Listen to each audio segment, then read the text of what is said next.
hai bữa phía điều đi như điều hang thì hai bữa tại nay mặc nó có đôi như bục mơ nó mà như tại nay nó cũng hai bữa tại nay sao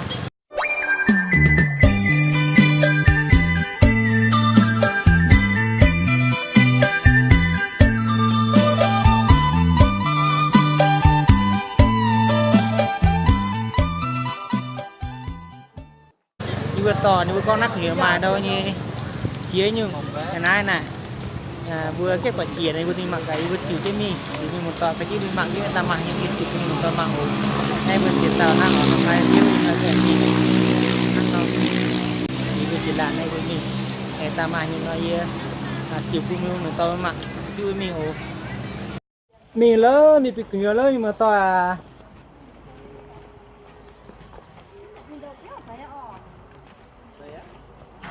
hình ai cũng chụp dụng vì nhà cái nái dài nó toàn nó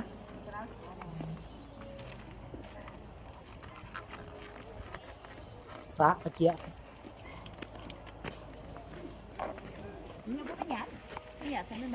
tàu cái kén kia lại dạ thì tàu đấy cũng cái nát chân nó mảng cà phê hay cho mình hay mảng đồng dân ở trang không quá mình thở nhung đáng mình nhận cái nái nữa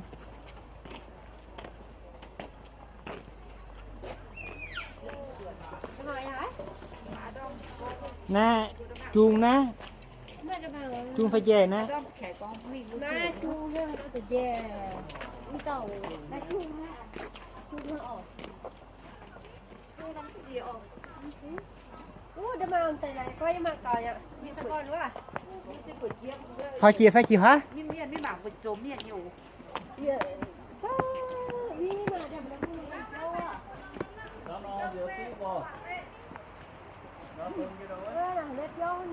nãy chảnh nó chứ đi hồi nào phải chân ấy đi ở đây nó thế à để nó cũng được cho đây phải yếm pung là mà cái nái lô mình mở tỏi mà tham nhung cái nái hay mà chia nhung bữa chiều luôn cái nái mà rồi như kiểu như này mà bữa tiền cái nái mà cái nái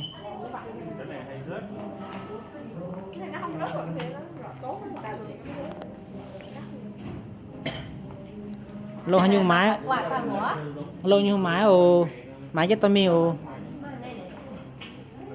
cái chân tôi lô hay nhung máy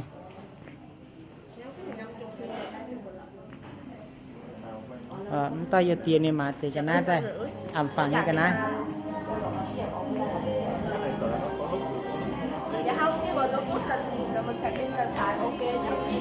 Bluetooth này bao nhiêu tiền nếu mà pin còn không cái này là điện thoại là dạ con pin chứ pin nó xài được 2-3 ngày rồi giờ mình đi điện thoại nó kết nối rồi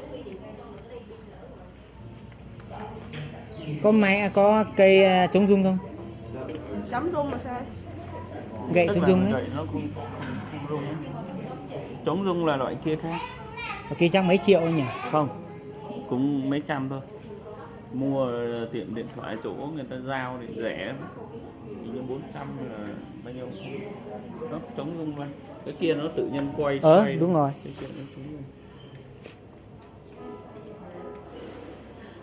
bớt một ít là luôn dạ mới sáng sớm thì bán đúng giá rồi sáng sớm mở hàng bán bớt tí dạ bán tới bán này 200 bây giờ bán có 150 là bớt 50.000 mình cứ đi coi giá đi quay lại đây chị mẹ cả mình xí miền mà hay nhớ ô mua mái chiêm ọ mái chiêm của đồ giang ọ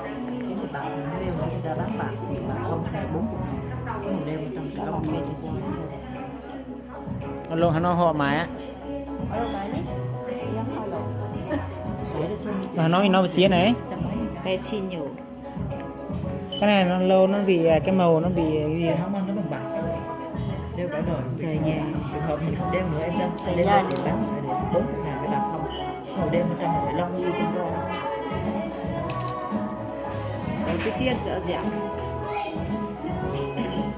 thằng kia mẹ này chơi nó có một mày vòng vòng vòng vòng tay lâu kêu nữa chuột á.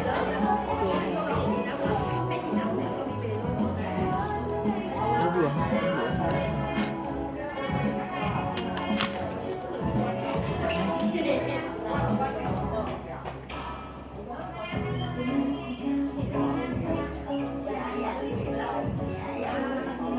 Chuột ngắn rẻ lên. Duệ không? Hả? Duệ ấy.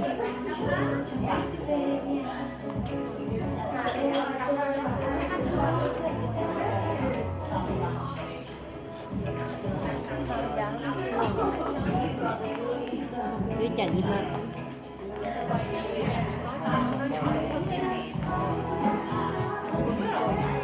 Tôi nhà phá.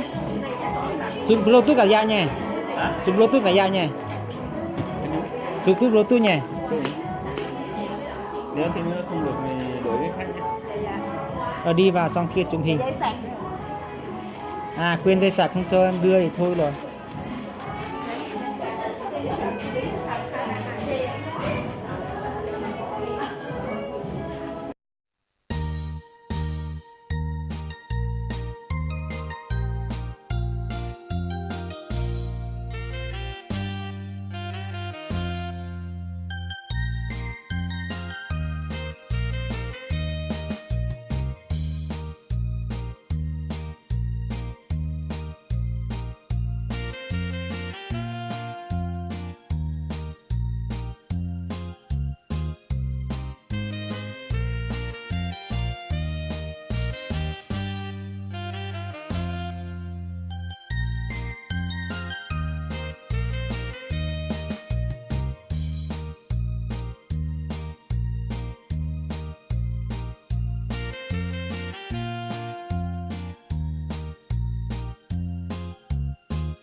Ô nào mà quả về. Quế hoài mà. Cái bún chả chả toàn quý là xẹp. Nhận như cái này vô qua vô nó không thế. Thôi bản đồ một cái. Vâng bản đồ đây.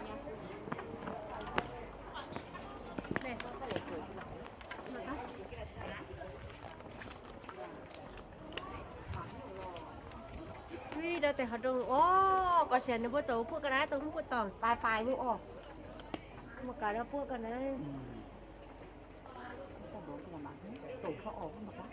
Ba tư ăn hai cho 24 nè.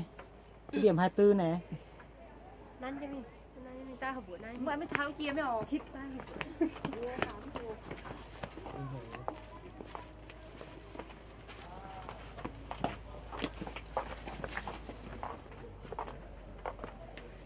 Đâu mà cái này nha. Cái này 4 cái làm bằng nát. Có xấu về. Ô này có vườn mộng mơ tình yêu này hiện hắn nói dạ.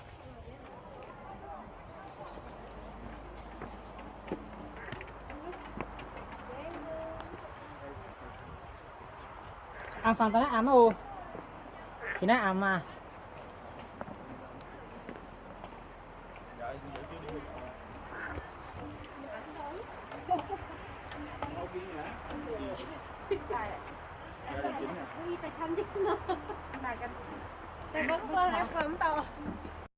Kami.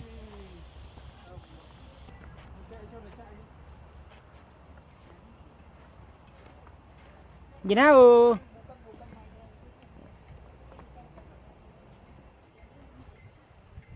Dạo khu yếm duệ nhưng mà tòa tao bữa đó toàn xe mà toàn mà tia tuế nhạn họ ươm ọ. Họ ươm nhà to nhà tiếu liun tay.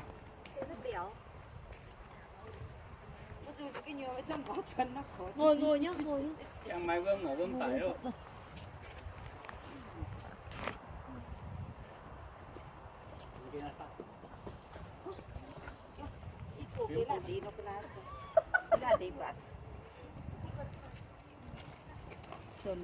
Cô hè.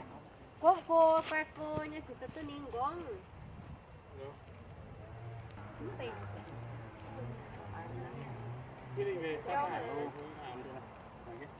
sân pu mà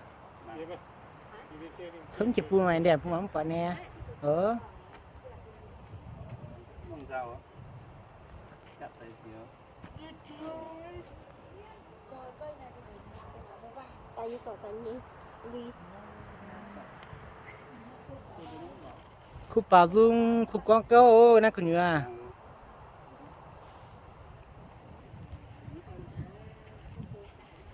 Ổn tao còn nói ổn. Là đấy giờ bà đã sẽ cắt được. ôi nè mà mau còn nhiều tiền lắm phải ạ ủa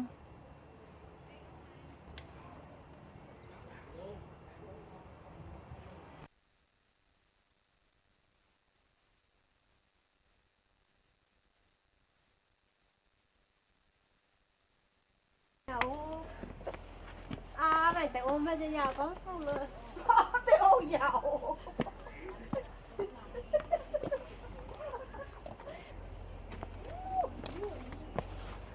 cái này chú phé Giờ nhé. ồ chú có ù Dấu màu.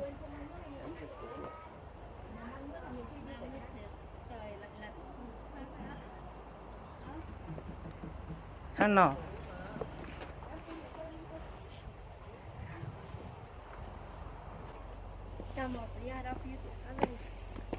ta giờ chút ta chút Quay phim mai một chụp tôi nhá. tôi nhé Mà nhé quay tổng phát trực tiếp. qua ha đi ra vừa qua vừa chụp bê nha thế này là sao mà thật thế nữa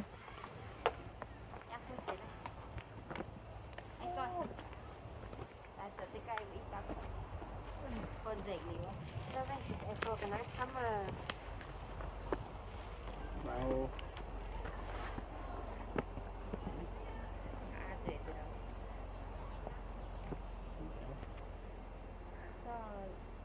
đâu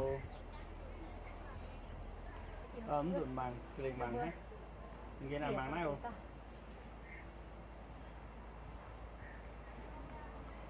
Em phân bằng ở đây cắt đâu.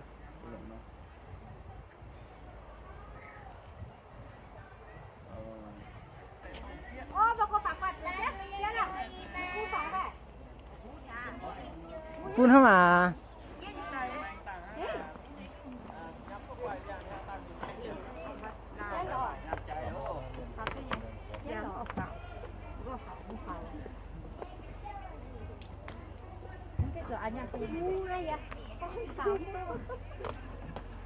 bài ù á phản tua tần nhà quá em bên trên ba cái nhánh phản tua sao bộ gồm hẳn đi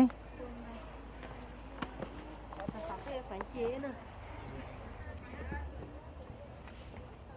đi vào rồi bia chéo luôn bia thấy y pung bàng tại cái đĩa tao là bia hang lồn hoa đó nhé Israel như chéo nó nhưng tao mạng họ cháu phát xôi của mày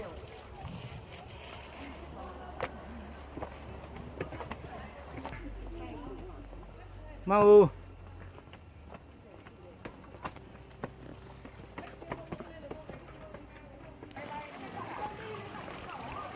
này lô nó ổn này siêu gom này đặt chuyện bao nhiêu thì này sớm mẹ phun mà mẹ phun giết chút mẹ phun đây xí này nó cái đấy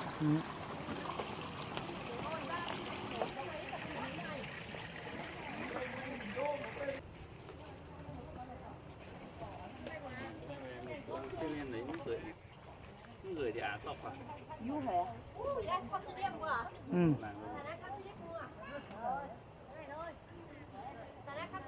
Quên giờ thì nó. Nhân là ta đấy. Mũi ta bà nhỉ? Như này. Chụp một tấm đi em. rồi lát nữa Để đây là anh chụp luôn tấm này để quay lên tất cả nhà cả nhà luôn. điện thoại này hết từ thằng này mình già liền thằng này giờ anh chị cho nên em mời anh thằng này này vừa tu nhặt cùng tu nhặt cùng đánh tu nhặt nó nên một tòa tao nhặt tài ná ở thế cho nên có cùng vừa nhặt xây cho nên ở cái gì được về làm quà hết. tỷ cái này nữa vừa nhặt cùng nó vừa một tòa vừa tao nhặt tài xây Tham quan thử đi anh chị. Bên em còn có nhiều loại bánh mứt lắm. Hôm nay mà anh chị mua gom chung bất kỳ mua 5 món bất kỳ không cần phải giống nhau đâu. Cứ mua 5 thì em tặng 1, 8 thì em tặng 2, 10 thì em tặng 3. phát trực tiếp đây. Đây được mời ăn miễn phí.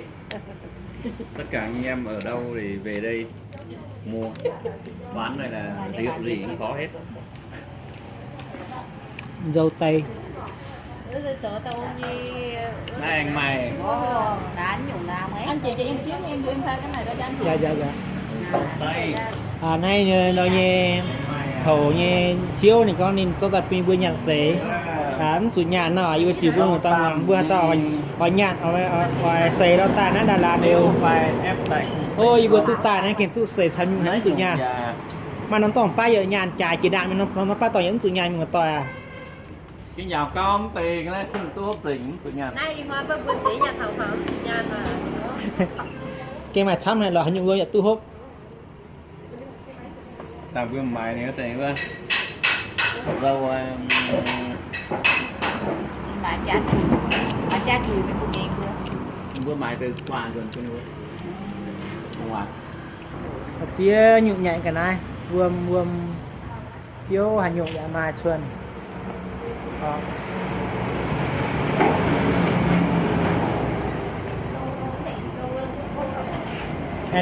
đồ cái mùa này à Để nên tư vấn ra đây.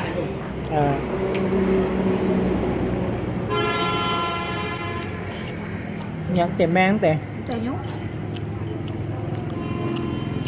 Biếu ha. nó thừa tài luôn nè thừa tài pi bua sấy luôn Còn đây là 3 loại nước cốt cho anh chị dùng nha. Màu đỏ là dâu tây, màu tím dâu tằm, màu vàng chanh đan nha. này cũng như đào Dạ, đào là đào. Không phải đau. Môi giòn chứ không phải là đào đó. Mơ giòn. đây thằng hàng nó to tao quân cái này dẹp pe thì hầm chín một tòa nó khu co nhà nào dẹp pe thì hầm chín vì nó nấu pu nhàn xén tề na xé na sự chín phản tề na bùa luôn nó chủ nhà Cái đó là nó nguyên trái mà cái này là em cắt ra. càng phải một cái to những phút này nó xé mà Giống cái này không? Dạ đúng rồi, do anh cắt ra cho anh chị dùng. Dạ cho tao không ở lỗ. Cái đó là dâu Loại này phải không? Dạ đúng. Béo thì bố giả đầy cái bà thì mất tên mà. Anh chị dùng thử đi anh chị, 3 loại nước tây, nước tây lên ngang này. Dạ cái đó là dâu tây. Bí bố chờ đầy. Ủa đây tay cái nhà quảng về thì chung mà chui về. má rồi nha chúng ta mà nên gom ha nè mà như gom thì có mà gần tổ qua nhà ra mà Mà quên tề Ăn nhiều quá. Cái này là màu đỏ là dâu tây, màu tím dâu tằm, màu vàng chanh nha đan, anh chị dùng thử đi. CO Màu đỏ thì nó kích thích hệ tiêu hóa của mình. Màu tím thì nó hỗ trợ đau lưng nhức mỏi, rồi mồ hôi tay, mồ hôi chân, còn màu vàng thì uống cho nó mát, bổ sung vitamin C cho mình. Cái này là cái gì? Dạ dâu tằm. Cái này tầm. Dạ. Dạ đúng rồi, 2 cái loại này pha với rượu uống được. 2 loại luôn. cái này một chai cái này bao nhiêu tiền Một chai 120, có giá ở trên. Còn không á thì mình chỉ có đập đá mình uống thôi, chưa nắng mà đập. như vậy là đặc hơn nhỉ phải không Dạ. như thế này nó đặc hơn phải không Nó là hàng lỏng chứ không có hàng, chứ không phải là hàng đặc đâu. Nếu mà đặt nó Gà cái đi Nó là hàng siro. rồi anh nhúng lầu lò. cái gì còn cái gì là lạ không Biết không anh em chị không nhiều loại. Có đồ dùng thử không? mà cả nái là hành nhung đó mình mà tòa mấy lô hành nhung Đây là tây á. rau tây ọ nái bác sĩ nó ọ Có cái loại xí mùi ô liu này dùng thử á. Về mình làm nước chanh uống vẫn được á. Mình khuấy nước chanh xong rồi mình bỏ nó vô mình cắt nhỏ nó vô mình khuấy. Nhai thì nó hơi chua nhưng mà ngậm. để biết tao à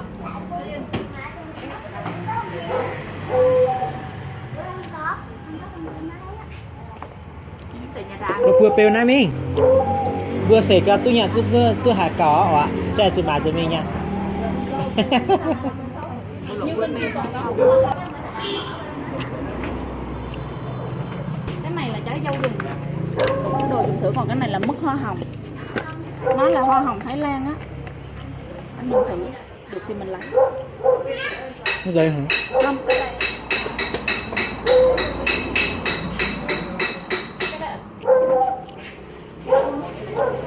Khu nhưng mà tòa nhận hả, nhúc như tôi sửa nhận không à? Hay như là tôi sửa nhận nhưng mà tòa. Đây là trái dâu rừng cắt ra. Sửa cái? Đồ y chay không? Đồ chay không? Đó là cái rượu mà bàn cho mọi người thử đấy. Dạ sửa cái nhưng cả khu tiến. Cầm giấy và cái suy hết. Về nhạo. Của. Để chỉ gâu cọc Cầm giấy. Đúng là nhỉ. Cái này không dâu loại giống như loại này. Đúng rồi. Cái này chưa thử. Tên Na ha, bẹ na. chúng ta anh nào để Em phải không chứ? Bẹ nhẹ ha. Ai là chờ chế quả chờ luôn rồi đi. Ở này mà hút được nó chẳng con sờ nem đấy. Còn rồi bữa cầm không ha, là hút tất cả. Nhúc cái dạo là. Nhúc cái dạo là. Con hồi lý em cái xe vào luôn. Đi nhủ chị há nó câu tay á. Sao màu khác nhau mà. Mà ảnh nhung lắm em. cái này dâu tây mà không phải dâu tằm đâu, dâu tằm là cái này. À. Đây, đó. anh này à. Anh này là Cái này mày. cũng rau tây. Không lấy cái này, lấy cái kia. Lấy cái này. Đồ đồ đi có nhà đây. Đồ dừa ra nhà ta ta quẹt chỉ để luôn chay cáo để. Quay lột tiêu đi. Có anh chị kia. Nhúc cả khu phải. Đổi lủng trái đổ lò lủng trái hả. Anh trái bún oi dẫn nhiều lủng. Hình như nó trái nào nó tác dụng gì nhỉ? Quên. Nó hỗ trợ mình đau lưng Ui, nhưng mà thế thì hợp quá rồi. Ui, thì hợp quá rồi đây. Hai thứ này. Ta hiểu biết bạn. Còn cái gì nữa nhỉ? À cái này cái gì đấy? dạ cái đó là dâu tây nguyên trái nấu với mật ong. Uống như nào nhỉ cái này nhỉ? Cái đó thì anh cũng tập để ăn uống hoặc là ăn bánh mì. Có tác dụng gì không? Nó chỉ ăn cho nó mát thôi. À, không thích hợp cái này mà vậy cái này. Lẽ bữa đầu quy nhiên xong tay tạm. Hù á nếu có hôm này trái môn xin vung môn của tàu xuân hạn hôm nay về kinh lồng này kinh dạo xuân nhạn. Miền mưa tỏi hạt tàu luôn chỉ nái ồ nái mà chia như piêu là hải nhạn hả? We will say tu nhạn này nhạn kinh khu lọ. We will say lý bữa tu lộc. Mẹ của nhô nhà mà.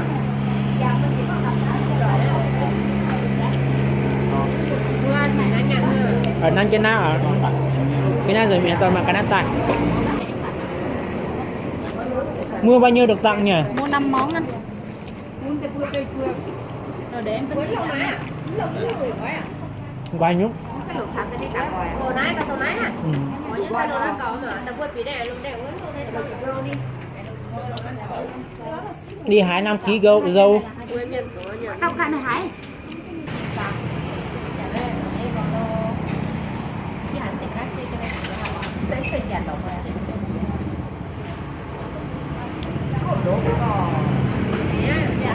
Anh lấy 2 món hả?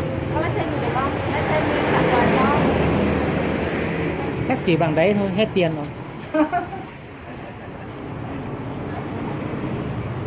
Mưa lồng tổ em nghe tên gì vậy? Dạ của mình là 240. Cái quay này. Dạng dưới dạng của tính tua.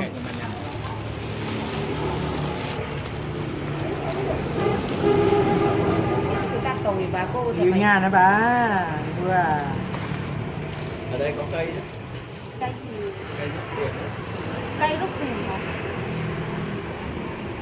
Bầu ơi, ở đây chỗ nào cây rút tiền để bầu? Chị nhà rồi tôi. Bên này bà nhỉ, xin nhỉ? Nhớ mai ơi, giờ phụng nhiệm tột mày 99.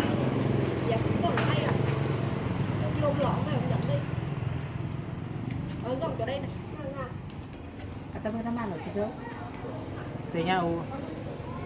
Cái mà ăn chim bố mày chín tôi买了对呗。也丢都背着亲啊，一不按。 Để này gai. thì tây chui gan từ hộ này gan hoa mà mày lỡ tạch này mới quá cua ha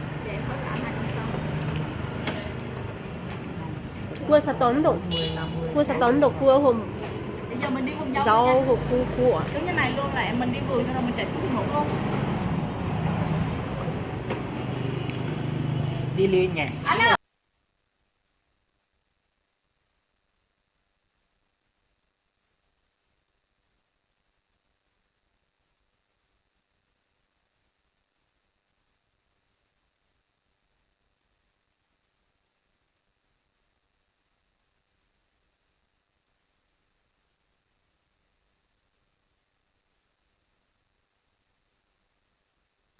nào ý mùi vườn nó nhạt nó tệ vườn mùa mà nó đi hoàng á mình lón chút mình gào lỏ con chút hàng nhạt nó nhạt tệ vườn nè ta chẳng cụt rồi nè này đây lại hém mà hàng mày mà đó đi bơi kia tao nào đi bơi kia tao nhạt tưởng cái chuyện tỏ luôn Mang vườn nó đủ nhìn đâu nhận sang xong cái xe chung này.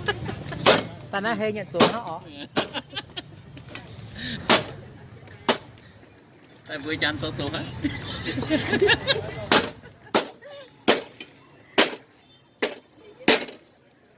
chuyện kia này mẹ pu mê hay mẹ pu mê hay Đi đi. để thì mày ném lố về sang thôi hàng mà chim sáng kiểu hoa hay mà chim giờ bịa hay ó Giờ đâu? vui vui cho bây giờ giờ mi bịa hát xuống lúng tình yêu là mi nhìn hoa nhau Này, giá bây giờ tụi nhé không tụ ó dân tụi vì lúng tình yêu à? Để mình nhìn. nhà ton con vừa xong vừa mi chỉ nhà cha hay giờ hoa vừa bữa vườn phải bây giờ ham bây giờ Bữa mình dẻo giấm rồi nó bữa tay rồi đó nha, bữa tay mình sao dẻo cào cả heo. giờ hoa ta bịa hoa cái đo mới bịa để cắp treo để ngang bịa hát xuống tình yêu nè à vừa để nó biến vừa bây giờ nè Hoàng Vĩnh Hiếu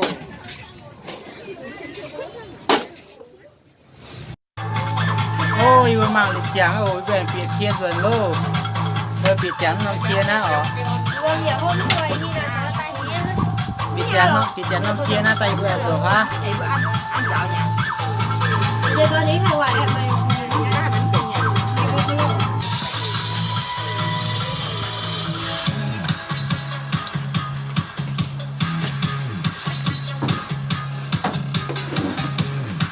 về bịa chia rồi lô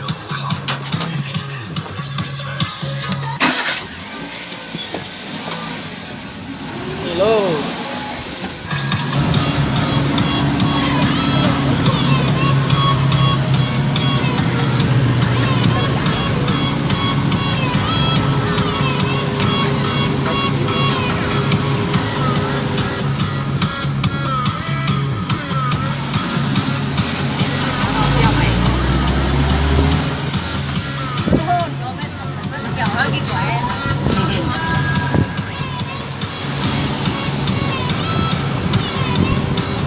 siêu mà hóa đi chiên ra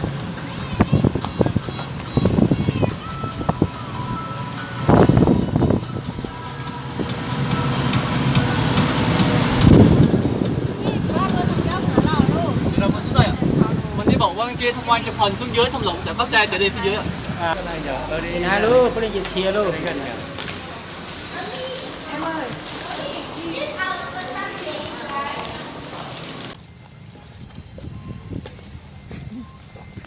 ô pin alo nó phun có thung lũng tình yêu ta chỉ ra không bằng không phát phẩm chỉ là quạ đâu chèo nó chèo quá ta quy ta chỉ cái này rồi khai này chèn à gai mình cắm này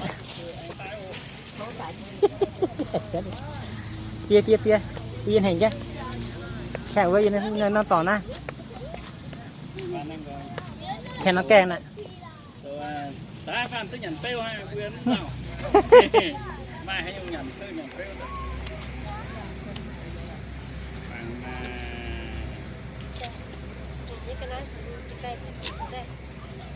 hả